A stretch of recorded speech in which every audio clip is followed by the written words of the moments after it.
Keep in mind how fast things pass by and are gone, those that are now and those to come.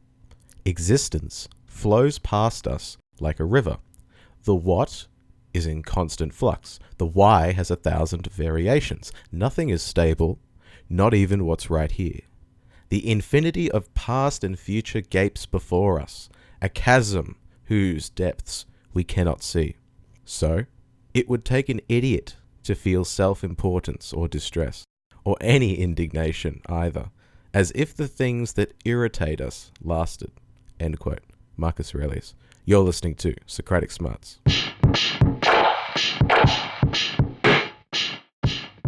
Here is the point.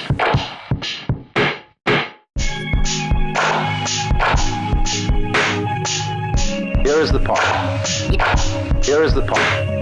Tap the volume and go down on the other side. Pick up it. And this is the annual reading of the script.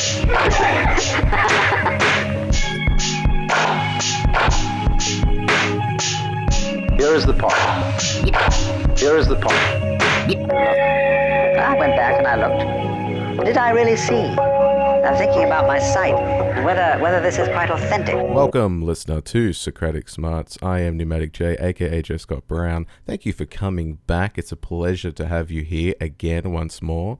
I think it's a very, podcasts are kind of this new media where it's almost like a weird form of people. I mean, I'm really in your ear, aren't I? Or I'm like in a speaker. It's very intimate, isn't it? Okay, that's a bit too personal. Let's just get on with the episode, shall we? I wanted to pick up actually right where we left off. It occurred to me on editing the first episode, which was on death and the apology and Socrates and how he sort of viewed that in contrast with the view Thomas Nagel had in his essay. I wanted to clarify a few things because I think what's important going into a discussion about the nature of death in this case is that we be absolutely clear about the emotional impact that's going to have for some people, and also the idea that death is really strongly connected to this idea of nihilism. And I want to introduce this concept today. And this issue of nihilism for some people is feeling that emerges when we talk about death, because death is sort of the ultimate signal, you might say, that nothing really matters in the end, right? Doesn't matter how much money you're going to make, doesn't how many dogs you're going to own, how many tractors you're going to drive. It doesn't matter how many consoles come out. Doesn't matter if they come out with PlayStation 9. Doesn't matter if they come out with Nintendo Swap. It's just, we're all going to die. And this is actually a common thing that's very much echoed in like popular shows at the moment. And that tells you a lot about what's on the zeitgeist of, what people think about. Rick and Morty has this concept all the time of it really doesn't matter in the end. Death is going to rip it away from you. And for some people, this connects to the feeling of nihilism. And the feeling of nihilism is, it's kind of a existential idea of philosophy that nothing matters. Nothing has any content. You could have, just to be clear, you can have subsets of nihilism. So we can have like moral nihilism, which is the idea that like moral concepts intrinsically can't say anything. They just sort of, it's all relative. But when we take it to the broader cosmic level, like Camus' The Myth of Sisyphus, that make the point that there is something about life in the end that is some cosmic struggle that leads nowhere. And Thomas Nagel also makes this point in the episode, which we briefly mentioned in last episode, and we're going to explore a little bit more in depth now. Because the truth is, when we look at our lives from a third-person sort of quote-unquote objective perspective, when we look at it from the cosmic eye and we try to, as Thomas Nagel puts, feign a nebula's eye view and try to look at ourselves from this broad perspective, we can sort of see how our struggles in the end, they don't amount to anything. And we can sort of see ourselves in the way that we would see an ant or some sort of, even like a microbe, something not even really sentient on any fundamental level that we'd consider. This isn't a view that is intuitive to us, nor does it make sense when you look at it from a perspective of evolution, because we really do care about our lives. We do care about our survival. It's so deep within. People make this point all the time with respect to how fundamental it is within us to want to survive at the genetic level. Dawkins makes this point, and that was what I believe the selfish gene. I mean, I read it, but how much of that stuff can you understand if you're not a biologist? And Thomas Nagel spends the essay in the absurd contrasting these two views. It's like, okay, which one is more authentic? Because nihilism is really born out of the former view, the third person view. A lot of people create a feeling in their lives that nothing really matters. And this is, I would argue this is mostly contextual, because it occurs usually after like a death or some sort of illness maybe that just makes you physiologically far less active, and this could absolutely impact your mood. But honestly, I mean, anything in the environment could have this effect. Conditions in a domestic environment that aren't healthy, just a sense of loneliness in general, not having a community, which largely sums up a lot of the problems today with our social community. A lot of it is online and not in person, so people feel this untethered sort of, nothing really matters because I'm just all alone. People get stuck, right, in their sort of bubbles. And the problem with that view, and I think anyone who's been through that can understand how authentic and sincere it feels when you're going through it. But when you're out of it and you sort of realize, oh, of course you care about your life and the people around you, and it's like that's the most basic thing really at a fundamental level that you need. That's what makes you human, of course.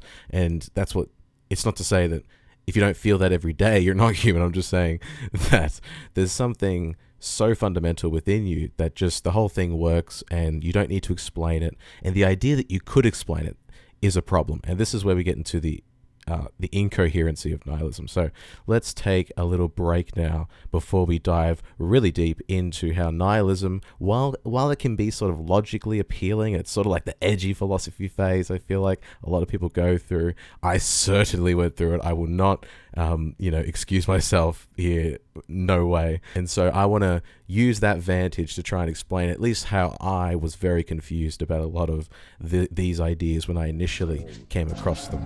And we'll be doing that right after the break. Stay tuned. There is not life on the one hand and you on the other. It's all the same. It's all the same.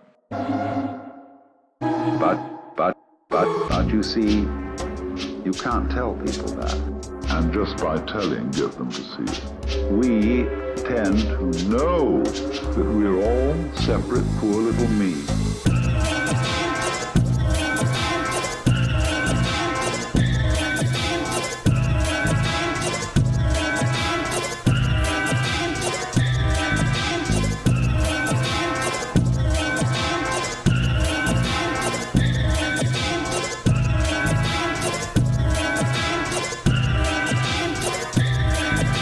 Welcome back to Socratic Smarts, ladies and gentlemen. In the next segment, we'll be talking about Seneca. So just in case what you came for was that ancient philosophy, I got you hooked up. Just stay with us for this segment, and we'll get to Seneca's essay on the shortness of life. Oftentimes, listener, we feel life is good, but oftentimes, and probably depending on your personality, on the genetics of your parents and all that mental health stuff, we feel that life is miserable. It might be, more times for some than others. And this obviously is going to be impacted by the environment. If you're in a tough circumstance, as we mentioned before, you're going to feel more or less, not as happy about life, even if things are going well for you. There are we can all name endless amounts of famous people who get everything they want, or wealthy people who get all the money that they want and still aren't happy in the real sense that you would see, I don't know, some sort of tribe in some sort of part of the world, remote part of the world that has a really strong community and just, they're dancing by the fire or something.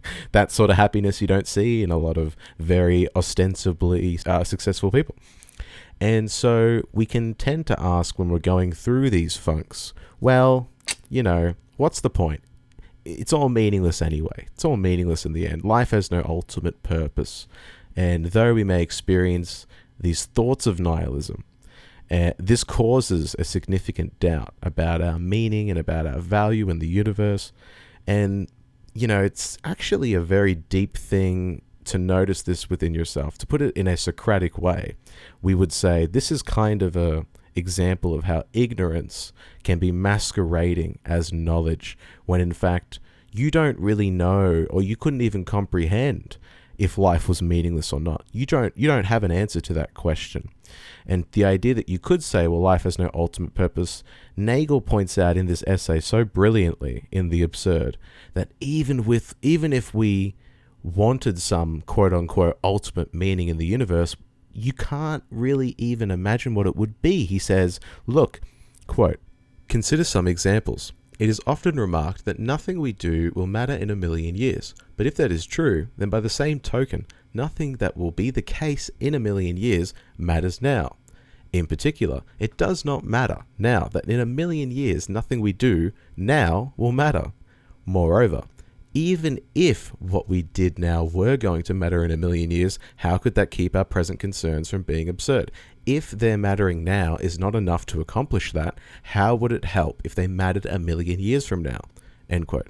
And Thomas Nagel makes this point in a few different examples. That's just one of them that really illustrates how when we sort of say that life is meaningless, when we're smoking the cigar in a dark alley and ruminating about how everything is just suffering and sort of bathing in the, as I said in the last segment, the sort of edginess of Camus and the myth of Sisyphus, sort of just being like, well, it doesn't matter, I'm going to push that boulder up anyway with a smile, with a smirk of courage, and just, I'm just going to defy the universe and shake my fist.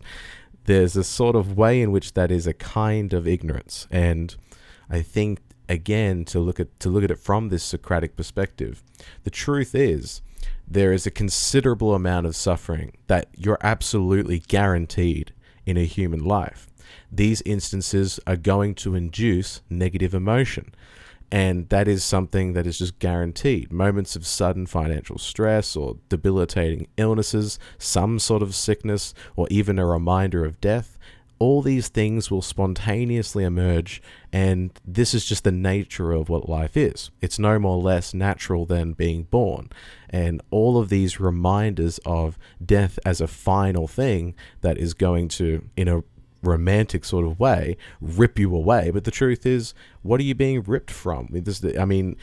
Nagel points out in The Absurd, if you lived forever, let's say, as we talked about with the first essay on death, let's say we made your life immortal, you lived for as long as you wanted. Is there a number you would draw the line at? I mean, really think about that for yourself.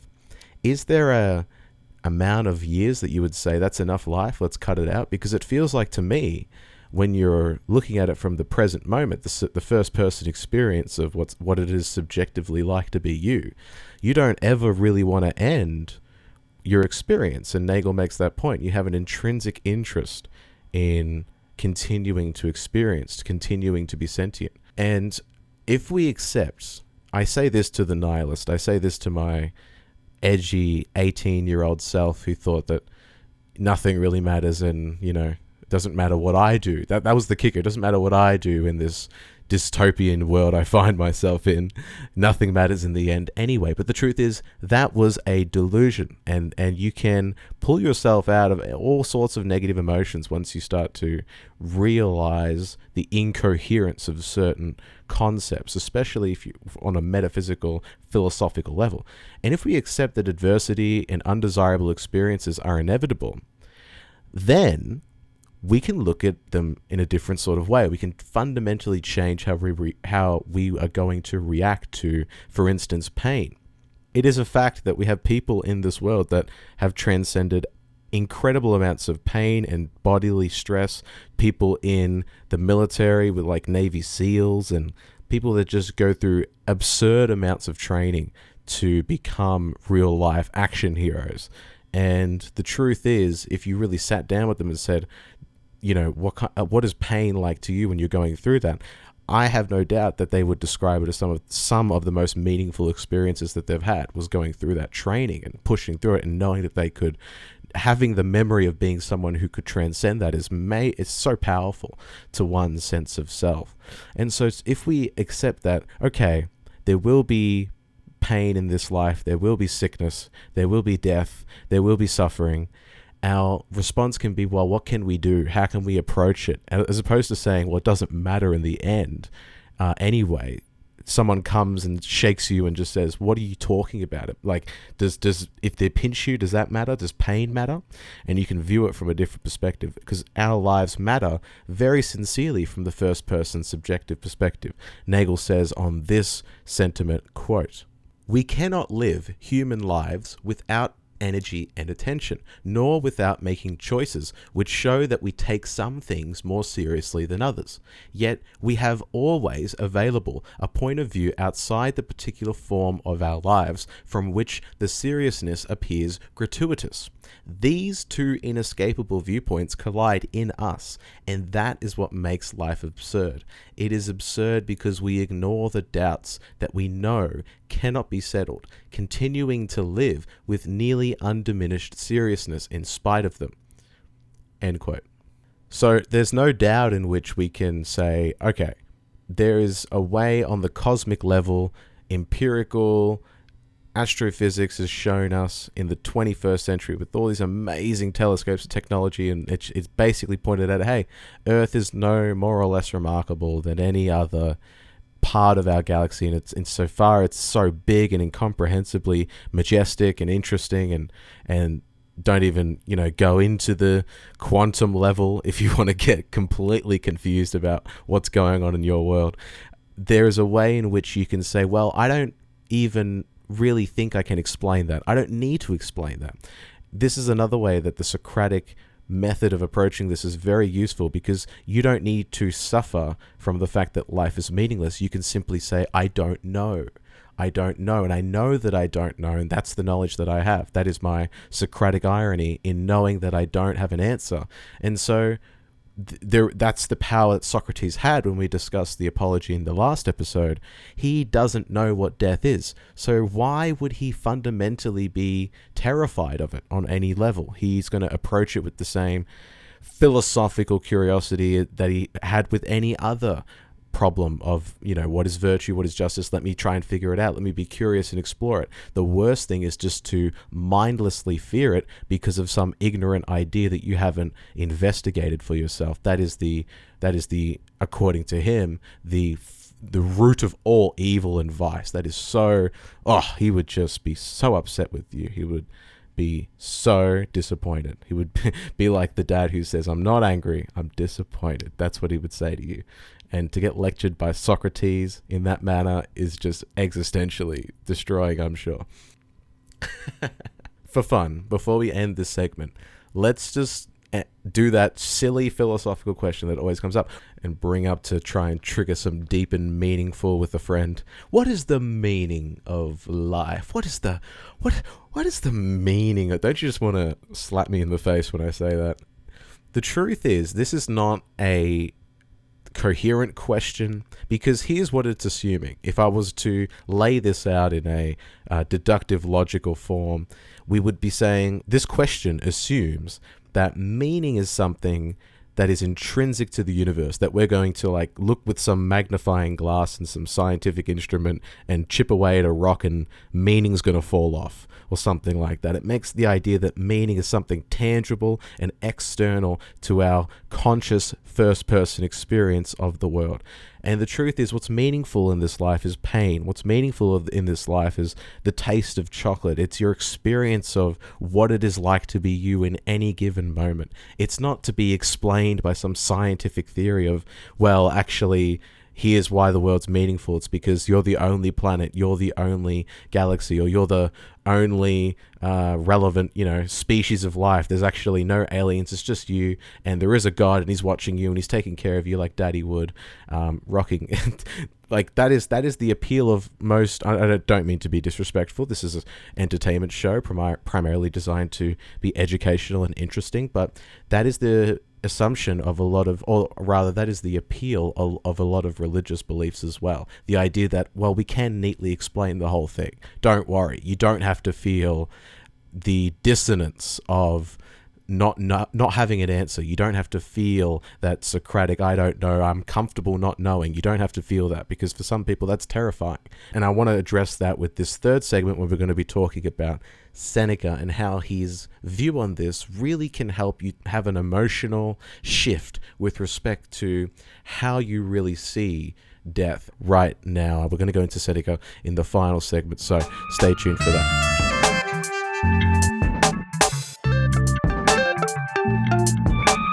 The music is turned up full strength.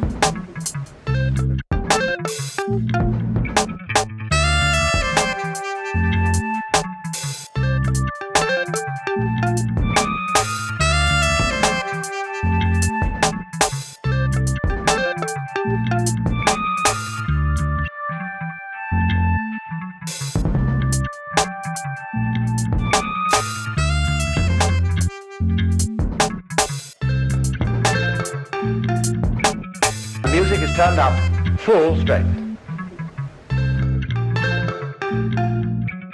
The music is turned up full strength.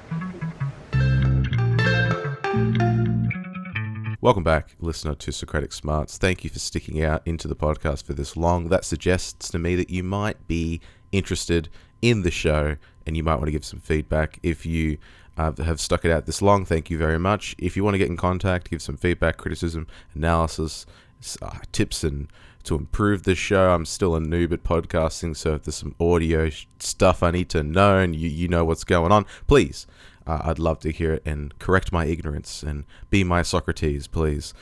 Contact me at socraticsmarts@gmail.com and you can help improve the show at this embryonic stage. Isn't that exciting?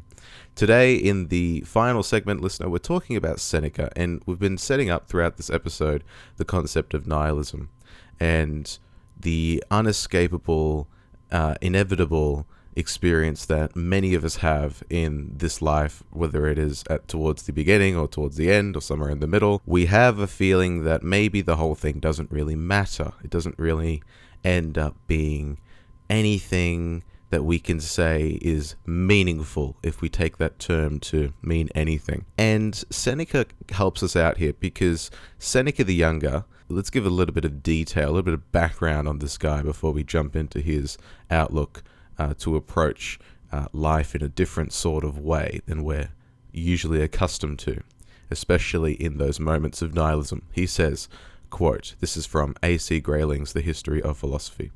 Seneca the Younger was born in Spain in 4 BCE and became a senator and advisor to the Emperor Nero in Rome. His efforts to mitigate the increasingly cruelty of Nero's rule failed, so he twice tried to retire, but the emperor refused to let him go. Eventually, he was implicated in a Piscinian plot to assassinate Nero, and his punishment was an order to commit suicide, which he did. This occurred in 65 CE. The historian Tacitus gives us a graphic account of the occasion. Because of his age and condition, Seneca wasn't able to bleed to death effectively after cutting open several veins, and so the blood flowed too thinly and weakly, and so he took the poison as well, eventually immersing himself in a hot bath to speed up the blood loss. Tacitus says he was suffocated by the steam. End quote. And so, just to give you that little anecdote there from Grayling, you get this idea that this is a very in-control guy, and this is the heart of Stoicism, and Seneca is one of the Stoics that we typically refer to, one of the big few, and some of the others, Marcus Aurelius, who we quoted at the beginning of the episode, and Epictetus.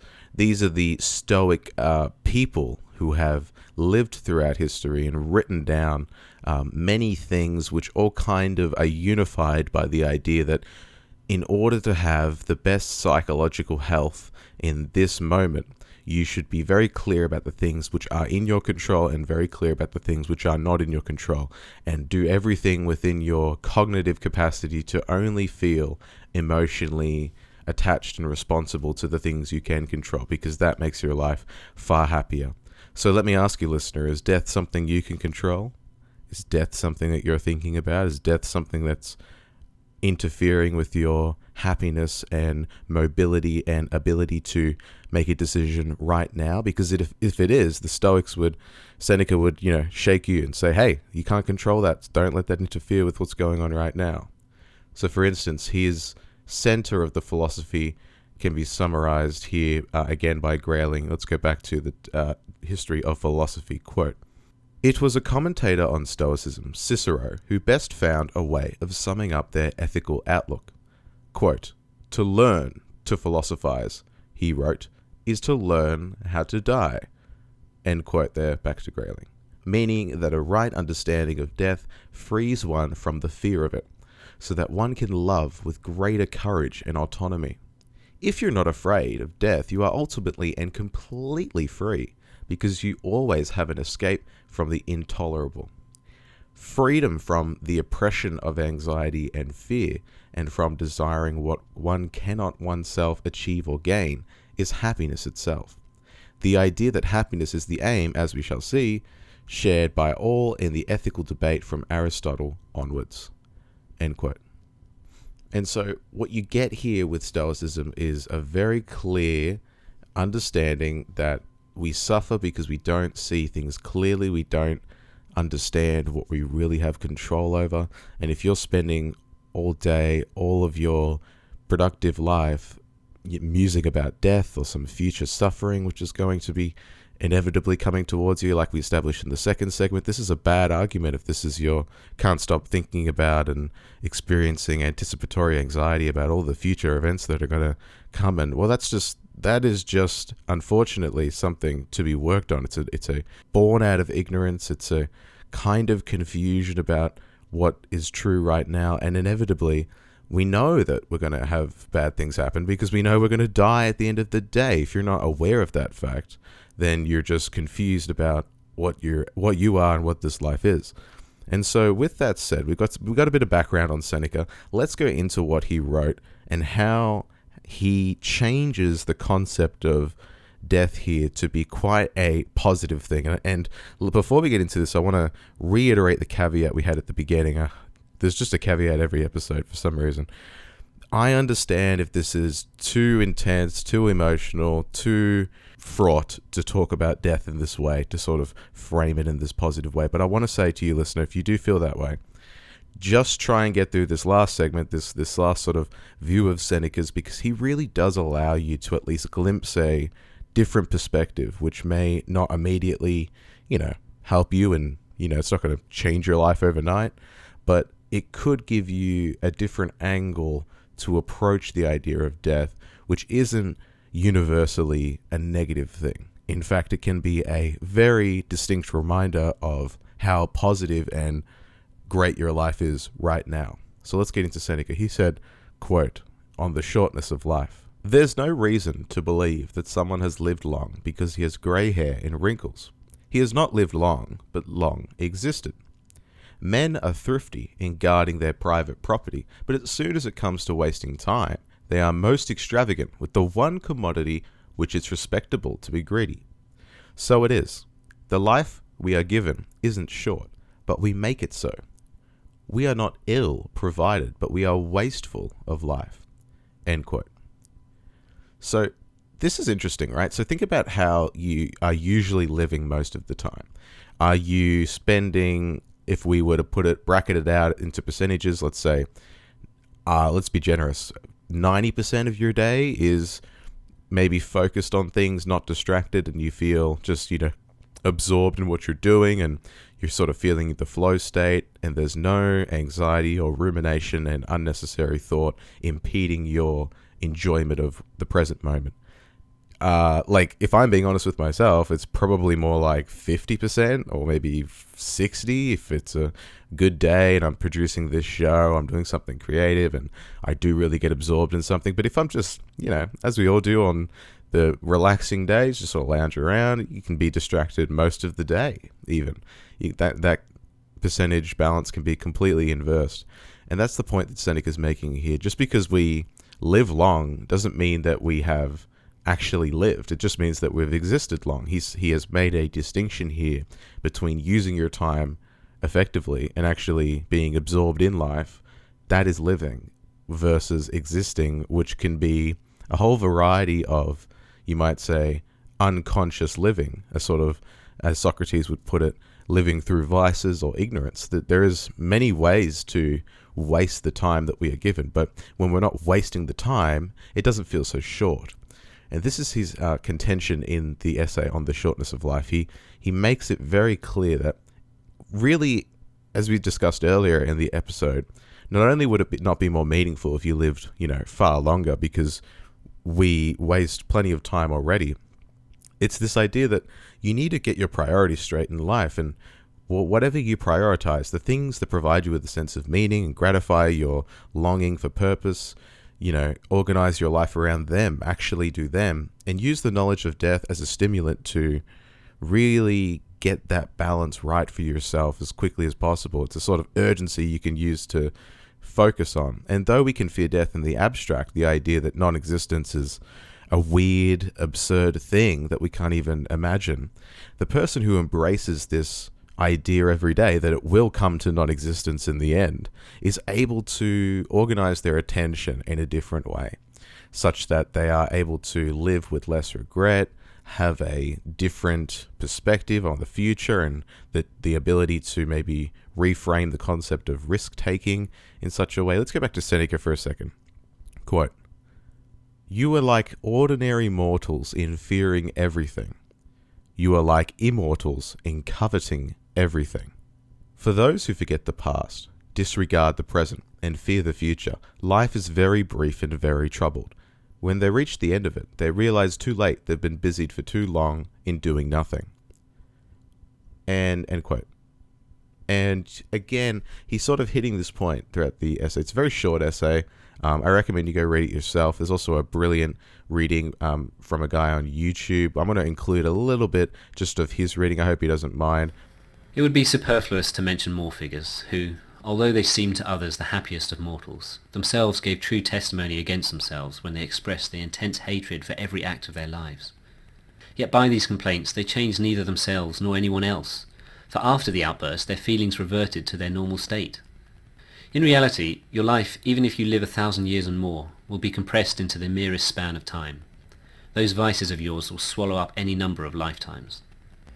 To be sure, this span of time, which good management prolongs, even though it naturally hurries on, must in your case escape you quickly, for you fail to seize it and hold it back, and you do nothing to delay the speediest of all things, but you allow it to pass as if it was something overabundant that we can get back again. Beautiful, and that's read far better than I ever could. That's by Vox Stoica, so go listen to his rendition of the essay, or you could look it up yourself. As I said, just put it in Google on the shortness of life. It's a very good essay.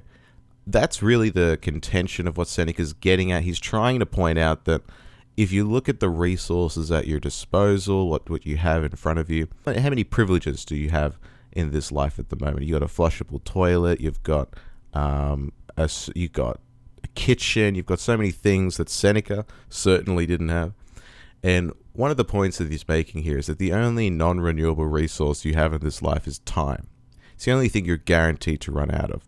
And since you cannot turn the clock back, it's hard to overstate how Seneca values that resource. He thinks that, objectively speaking, it's the only thing that we should be not squandering, because to indulge in wasting that lifetime, and this is sort of, again, Socrates' point about vice, is that it sort of absorbs your lifetime without any ability for you to get more absorbed in those tasks, or if you're, the difference between being absorbed in some creative task and just spending a night eating chips is very different, right? And Socrates and Seneca are pointing out that difference by saying you have to embrace your mortality, because that will remind you of how irreplaceable time is, and how you could be more mindful of the fact that you're dying every year, every week, every day, every minute of those days allows you to live deeply and fully now. Appreciate the richness of your present experience and the finite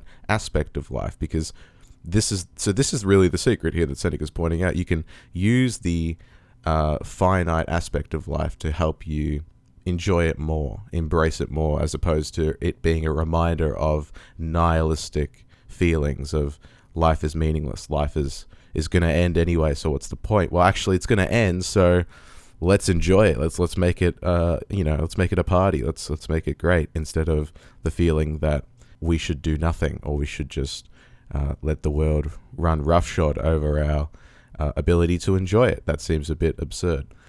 And so that's Seneca there. Again, if you enjoyed I should say, my rendition of his essay there, go check it out. I picked it because it does relate pretty closely to, I think, Socratic philosophy, and there is a lot of connections between Stoicism and Socratic philosophy. And the Nagel stuff there as well, you can also find, I'm sure, Mortal Questions, and the two essays, again, to remind you, was Dying and the Absurd. But that has been Socratic Smarts for today. Dear listener, thank you again. Email the show at socraticsmarts@gmail.com. Again, if you like the music, if you like the little interludes, go to Spotify, hit up Nomadic J, give a little play or two. That'll be great. I would appreciate that. But that's it. Nothing else to do. So thank you for listening. We'll see you next time. Here is the point.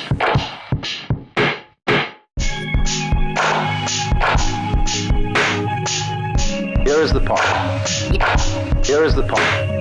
Chop the volume and go down on the other side. Pick up the front. And this is the annual reading of the scripture.